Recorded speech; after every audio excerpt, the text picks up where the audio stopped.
What if the very foundation of your moral beliefs is a lie? Step into the mind of Friedrich Nietzsche, the philosopher who dared to challenge everything we hold sacred about morality, religion, and human nature. Are you ready to question the unquestionable? In this audiobook, we explore Friedrich Nietzsche's Beyond Good and Evil, a masterpiece that shook the foundations of Western philosophy. Nietzsche's sharp critiques on religion, morality, and society force us to confront uncomfortable truths about the world and ourselves. You'll dive deep into the mind of this controversial thinker who influenced modern thought with his provocative ideas about suffering, power, and the decline of traditional values. By the end, you may find yourself rethinking the very essence of morality. Focus points: philosophical prejudices and free thinkers. Nietzsche's critique of philosophical dogmas and his advocacy for a new breed of free-spirited thinkers. The decay of morality in Christianity. Why Nietzsche believed Christianity was a downfall in the moral progress of humanity. Suffering as a gateway to power. Nietzsche's controversial perspective on embracing suffering as a path to greatness. Virtues and social hierarchies. How virtues differ among societal classes and Nietzsche's idea of what it means to be noble. Misogyny and morality. A critical look at Nietzsche's views on women, morality, and how they fit into his broader philosophy. The horse and the philosopher. How a traumatic experience with a horse impacted Nietzsche's personal philosophy on compassion and suffering. Learning outcomes. Understand Nietzsche's critique of traditional morality and Christianity. Grasp the complex interplay between suffering and human strength. Reflect on Nietzsche's views on virtue and how it varies within different societal groups. Analyze the philosopher's controversial views on women and society. Explore how Nietzsche's own personal experiences shaped his revolutionary philosophy. Focus point 1. Even cynics need food for thought. Nietzsche's Beyond Good and Evil stands out among classic philosophical works for its striking clarity and accessibility. Unlike many philosophers who bury their ideas in dense and convoluted language, Nietzsche presents his thoughts with a sharp, concise, and often provocative style. Rather than preaching a specific ideology, he invites readers to question the assumptions and stereotypes that dominate the modern world. His work challenges not just the status quo, but the very nature of how we think about morality and human existence. Nietzsche's philosophical evolution was shaped by figures such as Arthur Schopenhauer, Richard Wagner, and Paul Ricoeur. Schopenhauer's philosophy of pessimism, rooted in a rejection of religion, deeply influenced Nietzsche's early work, which carried an unexpected religious tone despite Schopenhauer's atheism. Wagner's grand compositions and Ricoeur's philosophical outlook on suffering and morality further shaped Nietzsche's early views. However, after his falling out with Wagner, Nietzsche underwent a personal and philosophical transformation, re-evaluating many of his former ideas and breaking from old influences. One of Nietzsche's core beliefs was that morality is not universal. It is shaped by politics, culture, and societal progress. He argued that what people consider good or evil is fluid, changing across time and social contexts. As Nietzsche distanced himself from conventional life, adopting a more solitary existence, his philosophical output became even more radical. He rejected the passive acceptance of life's hardships that many of his predecessors advocated, instead urging his audience to embrace suffering as an essential part of existence. For Nietzsche, it was through confronting and accepting life's pain and struggles that one could truly live fully. Throughout his life, Nietzsche critiqued nearly every doctrine and moral code that governed society.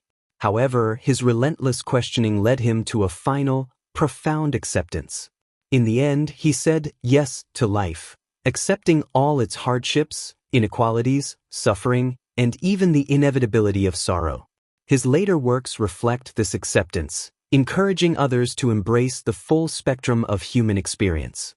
His writings, which were once regarded as controversial and prophetic, have since cemented Nietzsche as one of the most influential thinkers in Western philosophy. Through this audiobook, listeners will delve into Nietzsche's bold challenge to modern morality and explore his vision of what it means to truly live. Focus point 2. Philosophical prejudices and free-spirited philosophers.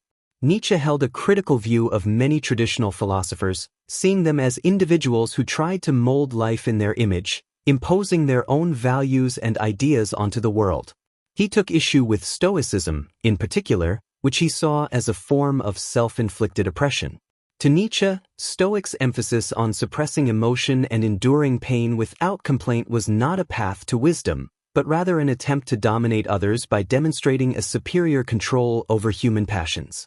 He believed that such philosophies ignored the richness of human experience, especially the importance of embracing pain and passion, reducing life to a hollow exercise in self-denial. In Nietzsche's eyes, many philosophers crafted elaborate and often abstract theories that had little bearing on real life. He felt that instead of directly addressing life's complexities, philosophers often retreated into theoretical castles in the sky. They returned with grandiose ideas and unanswered questions that could have been resolved with far simpler language. Nietzsche believed that such convoluted thinking was often a strategy for intellectual self-preservation, as many philosophers sought to protect their reputations and positions of influence. They built philosophical systems to justify not only their perspectives but, in some cases, even criminal behavior, suggesting that moral and immoral actions were simply part of the grand scheme of human experience. One of Nietzsche's most controversial ideas was that the thirst for knowledge is distinct from true philosophy. He saw many philosophers as simply gathering knowledge without truly engaging with the deeper aspects of human existence. Unlike most of his peers, Nietzsche viewed human suffering as an essential part of life, one that people should confront rather than avoid. He was highly critical of society's tendency to cling to dogmas, especially religious ones, without truly grappling with the hardships of life. For instance, he observed that people would often misinterpret religious teachings to fit their own views rather than accepting them for what they were. For Nietzsche, human autonomy was paramount, and he believed that the journey towards self-discovery and fulfillment should not be blocked by rigid moral structures. He argued that truth itself was subjective, shaped by individual beliefs and experiences, and that philosophers' pursuit of an objective truth was naive. Nietzsche's ideas were radical, even by the standards of his time, and they gained little recognition during his life. However, his philosophy, rooted in a critique of traditional thought and a call for individual freedom, would later have a profound influence on existentialism and modern thought. Despite his limited success during his lifetime, Nietzsche's work invites a radical rethinking of how we approach knowledge, truth, and the human condition. Focus point 3. The one who rationalized heaven.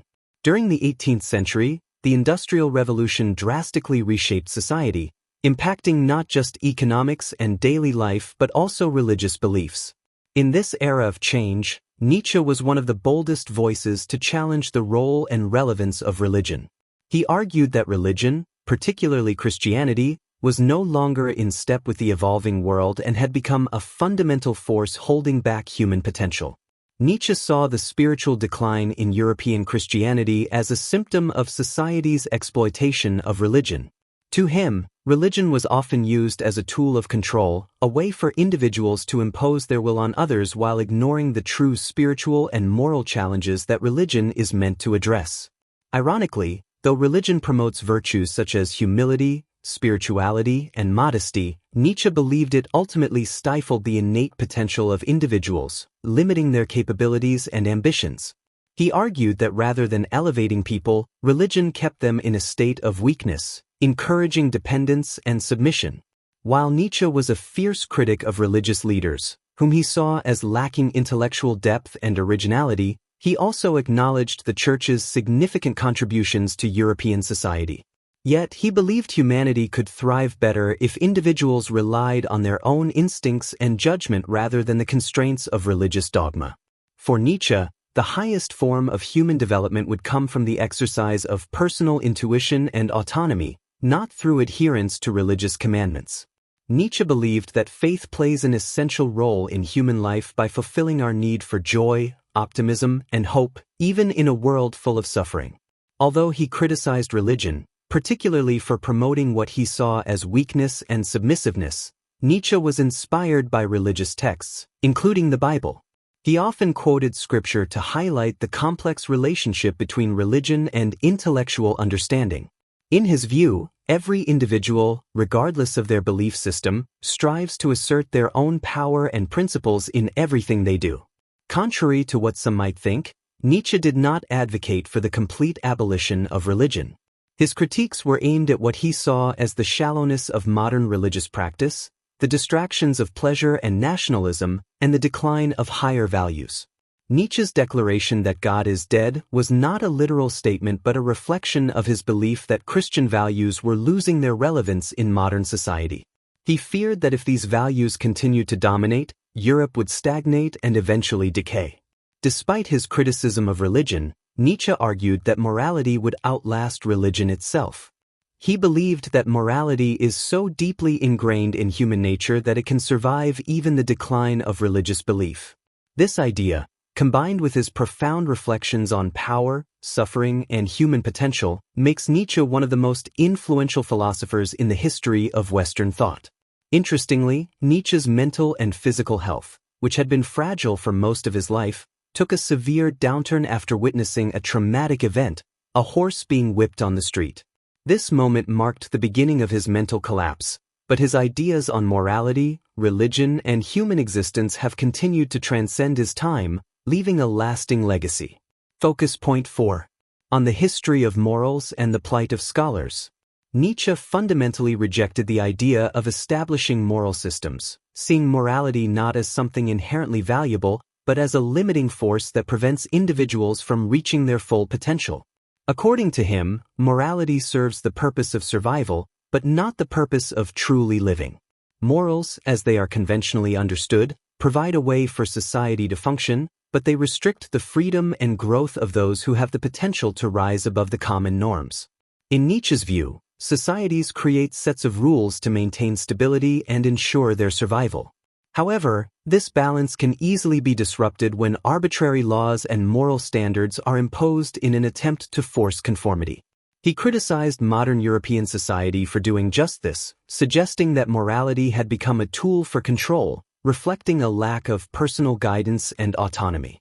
Nietzsche believed that legalistic philosophers viewed humans as wild, untamed creatures that required constant supervision to prevent chaos. This view, in his opinion, was not only misguided but also insulting to human potential. Instead of fabricated moral codes, Nietzsche advocated for a world where hierarchies naturally emerged based on individual abilities, wealth, and talents. He believed that efforts to impose equality among all humans, which is one of the central aims of modern morality, are destined to fail because such a concept contradicts the very laws of nature. Although we may desire equal treatment for everyone, Nietzsche argued that reality does not reflect this ideal, and that any attempt to enforce it only leads to frustration and failure. He saw institutionalized morality as full of contradictions and loopholes that could never truly align with human nature. Philosophers, in Nietzsche's eyes, often remain misunderstood, appearing cryptic and enigmatic. Instead of offering clear, direct instructions, they subtly guide others to see things from their unique perspectives. Nietzsche himself preferred to be misunderstood, believing that his ideas could only be fully grasped through deliberate effort and deep reflection. He feared that the vitality of philosophy might eventually fade, as many of his contemporaries avoided challenging the dominant dogmas of their time. Rather than embrace skepticism and explore new ideas, many philosophers sought to preserve the status quo. Nietzsche also highlighted the distinction between philosophers and scientists, emphasizing that philosophy is not something that can be taught in a traditional sense. It is a deeply personal journey of self-discovery, leading each individual to a different destination. While people often view philosophers and scientists in a similar light, Nietzsche believed that philosophers represent a broader, more undefined range of knowledge. Scientists, on the other hand, are specialists bound by specific fields and professional dogmas, whereas philosophers enjoy the freedom to explore a vast array of ideas without being constrained by rigid frameworks. In short, Nietzsche believed that philosophy was a path toward greater personal and intellectual freedom, while morality and conventional systems of thought serve to restrict and limit that journey. Focus point 5. Virtues vary with the caste in human societies. Throughout history, virtues have shaped the cultural and moral foundations of civilizations, reflecting the influences that each society encounters. Our present values are often inherited from our ancestors, whose moral standards have left a lasting impression. Although we acknowledge their integrity, many remain cautious of their potential flaws, recognizing that even the most virtuous can have lapses. Nietzsche, however, advises those who possess moral integrity not to judge or make others feel guilty for their shortcomings. According to him, this kind of righteousness could alienate those who do not meet certain moral standards. Nietzsche makes an important distinction between collective and individual virtue. In many cases, collective values are prioritized over personal preferences. Within groups or societies, the overall moral direction takes precedence, guiding the community's behavior and sense of right and wrong. Individual morality may be relevant, but it often yields to the greater needs of the collective.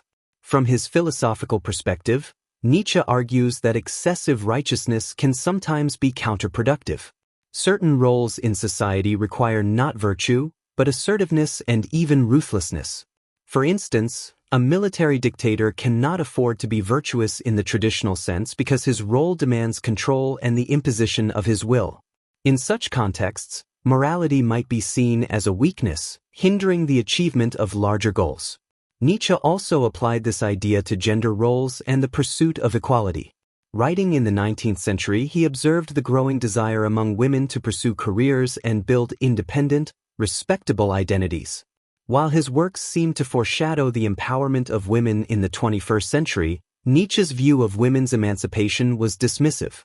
He viewed their attempts to break free from traditional roles as futile, and their refusal to conform to societal expectations as almost offensive. Despite the advancements made by women and the broader impact of democracy, Nietzsche's views on gender reflect a stark misogyny that colored his perspective on equality. Nietzsche's critique extended to the political climate of his time, particularly regarding how 19th-century European democracies treated Jewish communities. He observed the existence of a collective virtue, an ethical standard upheld by a group, which often shaped how they dealt with minority groups. Although Nietzsche appreciated the intellectual and cultural contributions of Jews to European society, he acknowledged the hostility they faced from the average German citizen. He believed that politicians could have eased tensions by regulating the influx of Jews, as was done in some other European nations. This view underscores Nietzsche's recognition of collective morality and its impact on societal dynamics. Finally, Nietzsche touched on the concept of love, stating that it transcends the typical classifications of morality. In his view, love is neither inherently good nor evil. It simply exists in its pure form, beyond the moral judgments imposed by society. This perspective highlights Nietzsche's belief that certain human experiences, like love, defy the conventional boundaries of morality, possessing their own intrinsic power and meaning.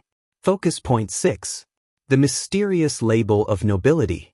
Throughout history, shifts in power have continuously reshaped societies, often at the expense of the less privileged.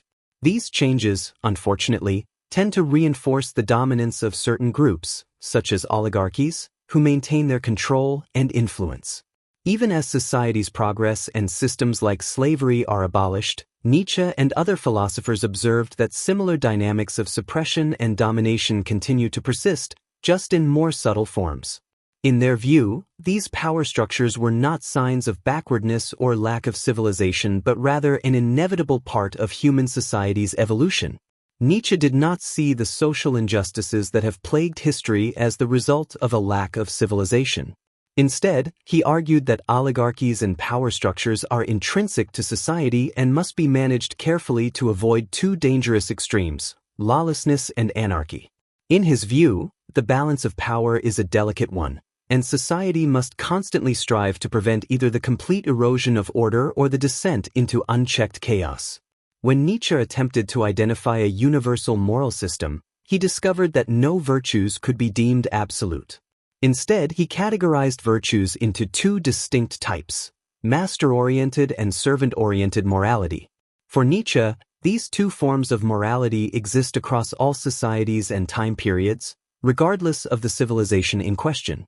Master-oriented morality is characterized by virtues such as strength, ambition, daring, and open-mindedness. It transcends the simplistic binary of good versus evil, urging people to cherish strength and ambition while dismissing weakness and cowardice. According to Nietzsche, noble individuals embody this master-oriented morality, leading by their own will and power. In contrast, those who lack strength and ambition fall into the category of servant-oriented morality, which is shaped by weakness, fear, and narrow-mindedness. These individuals, rather than striving for self-improvement or growth, often attempt to vilify the values and virtues established by their masters.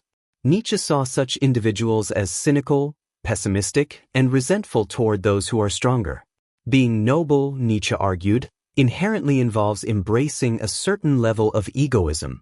Nobility and servility are incompatible because nobility demands the assertion of one's will to power, a central concept in Nietzsche's philosophy.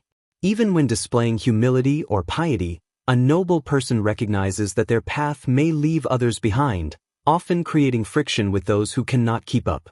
As a result, Nietzsche suggested that noble individuals view everyone they encounter as either a tool for their advancement, an obstacle to overcome, or a refuge to retreat to in times of need. Nietzsche also criticized the claim of philosophers to be purely in pursuit of truth. He believed that the greatest philosophers inevitably infused their personal values, moralities, and biases into their teachings. Despite their declarations of objectivity, Nietzsche saw them as shaping their philosophies according to their own worldviews. In this sense, he, too, practiced what he preached, fully embodying his belief that personal values and perspectives are inseparable from philosophical inquiry. Conclusion: Nietzsche's critique of philosophy largely centered around its failure to grasp the complexities of consciousness and morality. He challenged the conventional notion of free will, suggesting that humans exist in a tension between fate and personal choice. To Nietzsche, morality was not a fixed entity. It fluctuated across different cultures, time periods, and levels of societal enlightenment. This ever-changing nature of morality led him to question why people cling so tightly to moral principles when they are, in reality, so transient. When it came to suffering and empathy, Nietzsche saw these concepts as equally unstable. He believed that while empathy is often directed toward the weak, it can also be manipulated by the powerful to maintain control over them. Suffering, in Nietzsche's view, was not something to avoid but rather a necessary experience that strengthens individuals, guiding them toward a more meaningful and mature existence. This perspective redefines suffering as a privilege rather than a burden, crucial for personal growth. On religion, Nietzsche is famously associated with the phrase, "God is dead," a statement often misunderstood and misquoted. The full expression, "God is dead, and we have killed him," highlights his critique of society's diminishing belief in traditional religious structures. Nietzsche was not merely declaring the death of a deity but commenting on humanity's growing disillusionment with the idea of God, which had once provided meaning and order to life. A symbolic story illustrates Nietzsche's belief in the necessity of struggle for growth. A butterfly's struggle to emerge from its cocoon is essential for its survival. When a gardener helps the butterfly prematurely, it dies because it loses the strength and resilience it would have developed through its struggle. Nietzsche applied this metaphor to humanity's development, particularly in his concept of the will to power. He believed that humans only reach their highest potential, intellectually, spiritually, physically, and politically, through enduring and overcoming hardship. For a deeper understanding of Nietzsche's provocative ideas, viewers might consider watching the Genius of the Modern World series episode about him. Additionally, studying other existentialist and nihilist thinkers like Søren Kierkegaard, Jean-Paul Sartre, and Friedrich Heinrich Jacobi can provide a broader context for Nietzsche's ideas and allow readers to form their own opinions on his philosophy. Here is a review of key focus points. Philosophical foundations: Nietzsche's critique of traditional morality and his focus on the self, consciousness, and morality. Master and servant morality: the distinction between master-oriented and servant-oriented virtues and their impact on societal structures. Virtue and gender roles: the evolution of virtues across different groups, with a critical view on gender roles and equality. The role of suffering: Nietzsche's belief in suffering as a tool for growth and the development of the will to power. The death of God: his famous declaration that God is dead, critiquing the societal shift away from traditional religious values. the complexity of morality, the instability of goodness and empathy, and the manipulation of morals by the powerful. Reflect on personal morality and understand that it is not fixed, but shaped by culture, time, and place.